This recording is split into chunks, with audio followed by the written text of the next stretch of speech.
اللہ الرحمن الرحیم۔ مرد کی پسلی سے عورت کو بنا کے اللہ تعالیٰ نے مرد کو اپنے اس حکمت کا اشارہ دیا کہ میں نے اس عورت کی تخلیق فرشتوں کی لائی مٹی سے نہیں کی، میں نے اسے تمہارے جسم کے حصے سے اس لیے نکالا کہ عورت کا تقدس اور پردہ قائم رہے، فرشتوں کو بھی خبر نہ ہونے پائے کہ زمین کی لائی ہوئی کسی مٹی سے عورت کی تخلیق ہوئی ہے۔ یعنی عورت کے تقدس کی حد تو دیکھے کہ فرشتوں سے بھی اس کی بناوٹ کا پردہ لازمی قرار دیا گیا، اور پہلی عورت اس مرد کی پسلی سے نکلی جس کی وہ منکوحہ کہلائی۔ اب بات آتی ہے پسلی کی، عورت پسلی سے ہی کیوں نکلی؟ کیا ٹیڑھا پن وہی سے ملا؟ نہیں، یہاں بھی حکمت سے خالی بات نہیں ہے۔ انسانی جسم میں دل اور بہت سے نازک حصے پسلی کے پیچھے چھپے ہوئے ہوتے ہیں، یعنی پسلی ایک ڈال ہے۔ ان نازک حصے کے لیے تو اللہ پاک نے عورت کو پسلی سے نکالا کہ یہ نہیں بتایا کہ عورت میں ٹیڑھا پن ہے، بلکہ اس عورت کو پسلی کی تخلیق کر کے یہ بات سمجھا دی کہ عورت وقت بڑھنے پر ڈال بھی بن سکتی ہے۔ حضور پاک صلی اللہ علیہ وآلہ وسلم صحابی کی محفل میں جلوہ فرماتے کہ ایک شخص حاضر ہوا اور عرض کرنے لگا، یا رسول اللہ صلی اللہ علیہ وآلہ وسلم، کوئی ایسا مومن بھی ہے جو جہنم میں رہے گا؟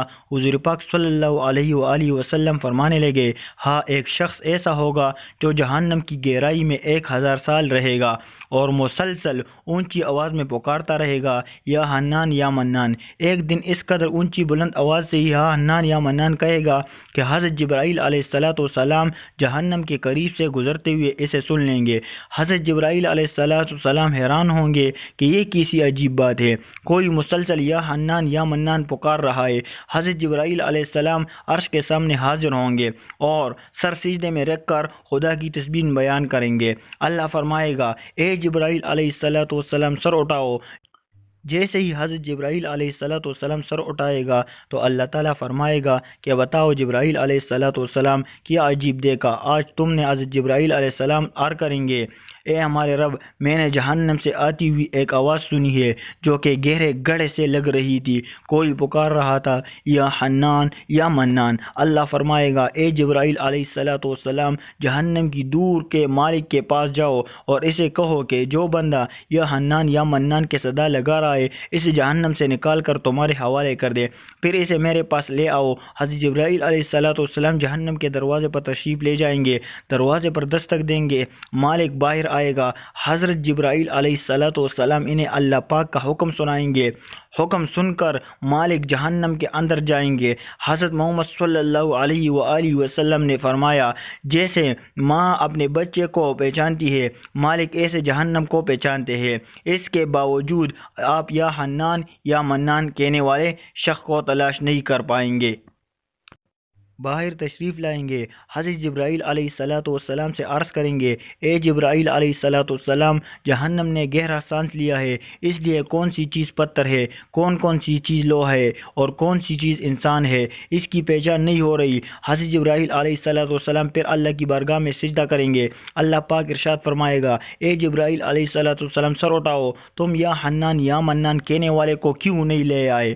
حضرت جبرائیل علیہ السلام عرض کریں گے، مولا، جہنم مالک نے بھی معذرت کر لی ہے، کہتے ہیں جہنم نے گہری سانس لی ہے، اس وجہ سے پتھر، لوہا ہے اور انسان کے درمیان کوئی فرق نہیں بچا ہے، تو یہ سب جل کر کوئلہ بن چکے ہیں، کسی چیز کی پہچان نہیں ہو رہی۔ اللہ فرمائے گا، جبرائیل علیہ السلام، مالک سے کہو میرا بندہ جہنم کے فلاں گڑھے میں فلاں کونے میں اس حالت میں پڑا ہوا ہے۔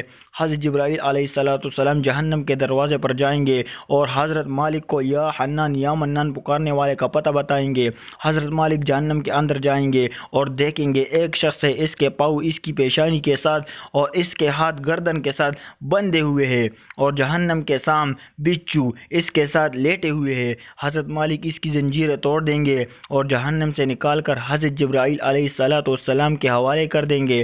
حضرت جبرائیل علیہ السلام سے عرش الہی کے سامنے لے کر حاضر ہوں گے، سر سجدے میں رکھیں گے۔ اللہ پاک فرمائے گا، جبرائیل علیہ السلام سر اٹھاؤ۔ جبرائیل علیہ السلام سر اٹھائیں گے۔ اب اللہ پاک اس بندے سے فرمائے گا، اے بندے، کیا میں نے تیری بہترین تخلیق نہیں کی تھی؟ کیا میں نے تیری طرف رسول نہیں بھیجے تھے؟ کیا میرے رسول نے تمہیں میری کتاب نہیں سنائی تھی؟ کیا میرے رسول نے تمہیں نیکی کا حکم نہیں دیا تھا؟ کیا تجھے برائی سے منع نہیں کیا تھا؟ وہ بندہ ساری باتوں کو مانے گا، اقرار کرے گا، یا اللہ تو نے میری بات اعلیٰ تخلیق فرمائی، تیرے رسول بھی تشریف لے آئے اور انہوں نے تیرے احکام بھی سنائے۔ اللہ پاک فرمائے گا فلا گناہ کیوں کیا؟ وہ عرض کرے گا یا اللہ میں نے اپنی جان پر ظلم کیا جس کی سزا میں مجھے جہنم میں ڈال دیا گیا۔ اے اللہ اس کے باوجود میری امید نہیں ٹوٹی، مجھے تیری رحمت سے امید تھی، میں یا حنان یا منان پکارتا ہوں، مولا تو نے مجھے اپنے فضل سے جہنم سے نکالا ہے، یا اللہ مجھ پر رحم فرما۔ اللہ پاک فرمائے گا اے فرشتوں گواہ ہو جاؤ، میں نے اس پر رحم کیا اور اسے معاف کر دیا۔ ناظرین آئے اپنے محاسبہ کرتے ہیں کہ ہم میں کوئی ایسا ہے کہ جو کہہ سکے کہ میں نے اپنے ایمان کا حساب کر سکتا ہوں، اپنی گریبانوں میں نظر ڈالے، کوئی ایسی خوبی جس پر ہمیں یقین ہو کہ ہمیں دوزخ میں نہیں ڈالا جائے گا۔ ہزاروں سال کی عبادتیں بھی رد ہوتی دیکھی گئی ہے، تو بس اللہ سے دعا کرتے ہیں کہ اللہ ہمیں جانتے ہیں کہ اگر ہمارے ایمان کا سخت حساب لیا گیا تو یقین ہم نہیں بچ پائیں گے، ہم بے حد گنہگار ہیں، لیکن اے اللہ پاک ہم تیری رحمت کا سوال کرتے ہیں، ہم سے حساب اپنے عدل و انصاف پر نہ لینا بلکہ ہم پر اپنی رحمت اور عطا کا سایہ رکھنا۔ اے اللہ پاک ہماری دعا قبول فرمایا۔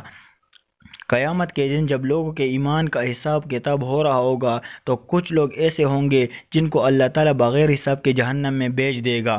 صحابہ کرام رضی اللہ تعالیٰ علیہم اجمعین نے عرض کیا یا رسول اللہ صلی اللہ علیہ وآلہ وسلم وہ کون سے لوگ ہوں گے؟